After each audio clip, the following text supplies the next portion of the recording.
سورہ یاسین۔ بسم اللہ الرحمن الرحیم۔ یاسین والقرآن الحکیم انک لمن المرسلین علی صراط مستقیم تنزیل العزیز الرحیم لتنذر قوما ما انذر آباؤہم فہم غافلون۔ صدق اللہ العظیم۔ یاسین کی جس کو حضور صلی اللہ علیہ وسلم نے قلب القرآن قرار دیا ہے، یہ قرآن مجید کا دل ہے۔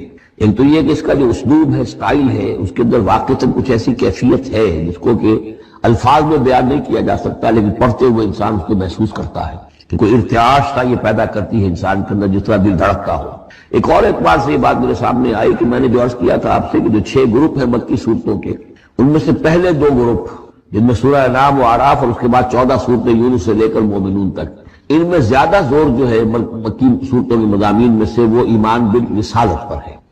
اس کے بعد جو 2 گروپ ہیں جن میں سے کہ دوسرے کو اس وقت ہم پڑھ رہے ہیں، پہلا وہ تھا جس میں کہ 8 صورتیں تھیں، سورہ فرقان سے لے کر چلی اور سورہ سجدہ پر ختم ہوئی ہے۔ اس کے بعد مدنی صورت آ گئی سورہ احزاب، 8 وہ صورتیں تھیں، اور اس کے ساتھ ہی 13 صورتیں یہ ہیں کہ جو اب ہم پڑھ رہے ہیں، جن میں سے کہ اب ہم تیسری پر ہیں، سورہ یاسین پر۔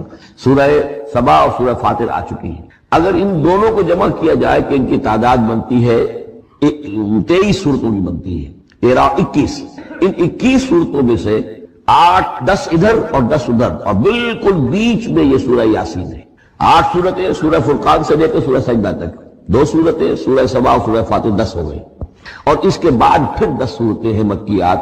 درمیان میں گویا کہ اس گروپ کی اور اس گروپ، ان دونوں گروپوں میں زیادہ زور تو توحید کے اوپر ہے، شرک کی مذمت اور اللہ تعالیٰ کی شان توحیدی جو ہے، اس حوالے سے۔ اور دوسرے یہ کہ قرآن مجید میں یہ درمیان سے ذرا ہٹ کر ہے، جیسے کہ قلب جو ہے انسان کا وہ کہیں بیچ میں نہیں ہے بلکہ ایک طرف ہٹ کر ہے، اسی طریقے سے یہ اس اعتبار سے بھی مصحف میں بھی اس کا مقام جو ہے وہ قلب سے مشابہ ہے۔ اور چونکہ اصل مضمون جو ہے قرآن مجید کا وہ توحید ہے، اور توحید کے کی جو یہ 2 صورتیں ہیں 2 گروپوں کی، ان کے عین وسط میں، اور یہ بالکل منفرد ہے، اس کا کوئی جوڑا نہیں ہے۔ یاسین والقرآن الحکیم، یاسین اور قسم ہے قرآن حکیم کی۔ یہ سورہ طٰہٰ اس سے پہلے جو آ چکی ہے، اس کے بارے میں بھی گمان یہ کہ حضور کے ناموں میں سے ہے، اور یاسین کے بارے میں بھی کہ حضور کا نام ہے۔ واللہ اعلم۔ والقرآن الحکیم، اور قسم ہے قرآن حکیم کی، اور قسم سے مراد عربی زبان میں گواہی ہوتی ہے، گواہ ہے یہ قرآن حکیم، حکمت بھرا قرآن۔ کس شے پر قسم کھائی جا رہی ہے؟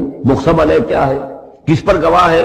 انک لمن المرسلین، یقیناً اے محمد صلی اللہ علیہ وسلم آپ مرسلین میں سے ہیں، بھیجے ہوئے میں سے ہیں، آپ رسولوں میں سے ہیں۔ یعنی در حقیقت حضور کی رسالت کی سب سے بڑی مصدق اور اس کا سب سے بڑا ثبوت، اور گویا کہ حضور کا سب سے بڑا معجزہ یہ قرآن حکیم ہے۔ اور بہت سی صورتوں میں آپ دیکھیں گے قاف والقرآن المجید، اس میں اب صاد والقرآن ذی الذکر، حامیم والکتاب المبین، وہاں یہ سمجھیے کہ وہاں ان قسموں کے بعد مقسم علیہ جس چیز پر قسم کھائی گئی ہے وہ بیان نہیں ہوئی، اسی کو انک لمن المرسلین ہر جگہ محذوف مانا جائے گا۔ اس اعتبار سے ایسی تمام صورتوں کے لیے یہ سورہ مبارکہ ذروۂ سلام ہے۔ یاسین والقرآن الحکیم انک لمن المرسلین، یقیناً آپ رسولوں میں سے ہیں، علی صراط مستقیم، اور سیدھے راہ پر ہیں، سیدھے راستے پر۔ تنزیل العزیز الرحیم، اور اس قرآن کا اتارا جانا ہے اس ہستی کی جانب سے جو العزیز ہے، زبردست، اور الرحیم ہے، رحم فرمانے والا۔ لتنذر قوما ما انذر آباؤہم فہم غافلون، تاکہ آپ خبردار کر دیں اس قوم کو کہ جن کو اس سے پہلے خبردار نہیں کیا گیا، جن کے آباء و اجداد کو خبردار نہیں کیا گیا، فہم غافلون، پس وہ غافل ہے، بے خبر ہیں، انہیں نہ نبوت کا پتہ ہے، نہ رسالت کا پتہ ہے، نہ کتابوں کا پتہ ہے، نہ شریعت کا پتہ ہے۔ یہی مضمون تقریباً سورہ سجدہ میں بھی آ چکا ہے۔ فہم غافلون، ایک طرح سے گویا کہ ان کی طرف سے ایک رعایت کا انداز